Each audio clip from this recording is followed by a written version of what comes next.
Good evening, I'm Abe. And my name's Frank. And tonight, we're adumbrating the second half of Chapter 36 in Bailey, Cohen, and Kennedy's The American Pageant textbook. The Cold War begins. And tonight, we again have a special guest with us. Madam, would you please introduce yourself? My name's Phyllis Schleifle. Well, Miss Schleifle, please start us off. Despite the frosty atmosphere, the U.S. was successful in creating international cooperation at the Bretton Woods Conference of 1944. Here the world established the International Monetary Fund and the World Bank, with the U.S. providing most of the funding. Even more important was the creation of the United Nations, which was designed to prevent another world war. The UN had a 5-nation Security Council, whose members were the U.S., Britain, France, the USSR, and China. These members each were armed with a veto, which could be used to block legislation passed by the General Assembly. The UN was far more successful than the League of Nations, working to preserve peace in Iran and to create a state of Israel. Frank, bitte sprechen den Politik in Deutschland? What? Can you tell me about politics in Germany? Yes, Mrs. Schleifle, I can. The Allies next moved to rebuild war-torn Germany. The first order of business was prosecuting German war criminals, the worst of whom were found guilty during the Nuremberg war crimes trial. The Soviets began extracting large monetary reparations, on one hand to help pay off their own war debt, and the other hand using to suppress the Germans and keep them weak. Germany as a country was divided into 4 occupation zones, one for the US, one for Britain, one for France, and one for the USSR. The same divisions were placed upon Germany's capital of Berlin, also Germany's largest city. Unfortunately, Berlin itself was inside the heart of Soviet territory, meaning that the Russians could cut the American sector of Berlin off from receiving outside supplies. This is exactly what the Soviets did in 1948, resulting in the Berlin airlift. During the Berlin airlift, American planes sent thousands of tons of supplies and food to those trapped inside the American sector of Berlin. After a year of isolation, the USSR reopened the city. But Abe, can you tell me more about policies introduced in the United States to deal with the Cold War? Gladly. George F. Kennan developed the Containment Doctrine, in which America promised to limit the flow of Soviet power with firm and vigilant containment. Truman embraced the Containment Doctrine, and he used it to develop the Truman Doctrine, in which Truman asked for $400 million to fortify Greece and Turkey against communist influence. The Truman Doctrine was momentous. It basically promised unlimited support to any country claiming to be fighting communist aggression. Theologians such as Reynold Niebuhr supported the Truman Doctrine. Niebuhr believed that the world was drifting away from its Christian foundations, and thus he endorsed the use of force against the Soviet children of darkness. So, Truman approved the Marshall Plan, in which the US would provide significant financial assistance to Western Europe. The Soviets were also offered the same aid, but only if they would accept some controls and make some reforms. So the Soviets refused. No. Overall, the Marshall Plan revived the Western European economies and was a huge success. Lastly, President Truman recognized Israel officially as a state in 1948 despite Arab threats, since he was very sympathetic to the Jewish Holocaust survivors. So, Schlafly, could you tell me about the about face in American foreign policy? Of course I can. As a result of the war, Congress passed the National Security Act that established the Department of Defense. It also established the National Security Council to advise the President and the CIA to manage the government's collection of foreign facts.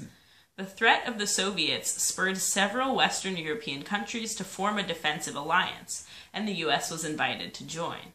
The U.S. accepted, and NATO was established on April 4th, 1949.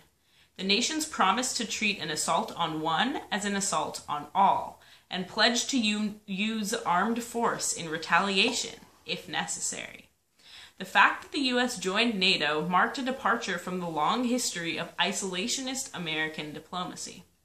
So Frank, can you tell me a little more about Reconstruction in Asia? Of course I can. The reconstruction of Japan was much simpler than in Germany, largely because there weren't separate zones of occupation. In fact, one man, General Douglas MacArthur, leader of American armed forces in Asia, oversaw the entire successful transition to democracy. However, to the west of Japan, democracy was on the defensive and decline, as Mao Zedong's communist forces won victory after victory over the nationalists, led by Zhang Jieshi. By 1949, the nationalists had fled to the island of Taiwan, and the communists controlled all of China. The very next year, the Soviets exploded their first atomic bomb, leading the US to pursue development of the hydrogen bomb, even over protests of eminent scientists such as Albert Einstein and Robert Oppenheimer. Now, Abe, I have a personal question which I've been meaning to ask you for a long time. How do I know you aren't a communist? Well, Frank, you can never know for sure, but I am a proud survivor of Truman's Red Hunt. Tell me more. All right. Truman began a loyalty program in 1947 in which 3 million federal employees were investigated. Around 3,000 either resigned or were dismissed. I was not one of them. Good. The search for communists grew more radical when the Supreme Court upheld the conviction of 11 communists in Dennis v. United States for violating the Smith Act. Furthermore, the House Un-American Activities Committee was established to search for subversion. Truman's loyalty program was based in reality, since there was some evidence of Soviet espionage. Nevertheless, he realized that the communist hunt was becoming a witch hunt, so he vetoed the McCarran Internal Security Bill, which would have allowed the president to arrest suspicious people. In the end, Julius and Ethel Rosenberg, accused of leaking atomic data to the Soviets, were the only 2 Americans to ever be executed for espionage during peace. So, Schlafly, what happened in the election of 1948? Well, Abe, when the election rolled around, the Republicans were in good shape and happily elected New York Governor Dewey. On the other hand, the Democrats faced deep party divisions, as Truman had alienated himself in the South through his support for civil rights. This led the Southern Democrats, or Dixiecrats, to nominate Strom Thurmond, a vehement racist who would continue segregation. Next, former Vice President Henry Wallace joined the race as well, meaning there was a total of 3 Democratic candidates. Despite these poor odds, Truman campaigned hard, delivering over 300 speeches and swaying thousands of voters. His work paid off, as he won re-election by over 3 million votes. The primary reason Truman was successful was due to his fair deal, a system in which welfare and government employment sought to undercut poverty across the country. So, Frank, it seems like it's been a long time since America's had a war. So tell me more, but please don't be a bore. I will tell you more of the core lore about the war.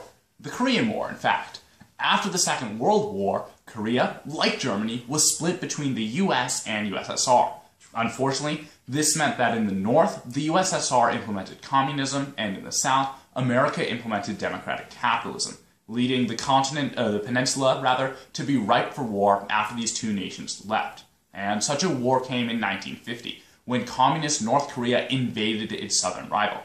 The first action the US took was to quadruple defense spending in the National Security Council Memorandum No. 68, or the most boring bold term of all time. The US next moved to take advantage of a Soviet absence from the United Nations and press for a counterstrike against the communists. Only a few weeks later, American General Douglas MacArthur led the first UN troops to victories against North Koreans in the first battles of the Korean War. Abe, can you tell me more about the war? Yes. MacArthur launched an attack at Incheon and drove the North Koreans behind the 38th parallel. Truman claimed that he wanted to reinstate South Korea to its former borders, but MacArthur was nonetheless authorized to press northward, so the final decided borders gave South Korea a little more territory beyond the 38th parallel. The Chinese retaliated and inflicted harsh casualties on the American troops in Korea. MacArthur called for the use of nuclear weapons, but Truman adamantly refused. MacArthur then began to publicly criticize Truman, so he was removed from command in 1951. Thank you for watching. Please like, comment, and subscribe. And we'll catch you guys next time.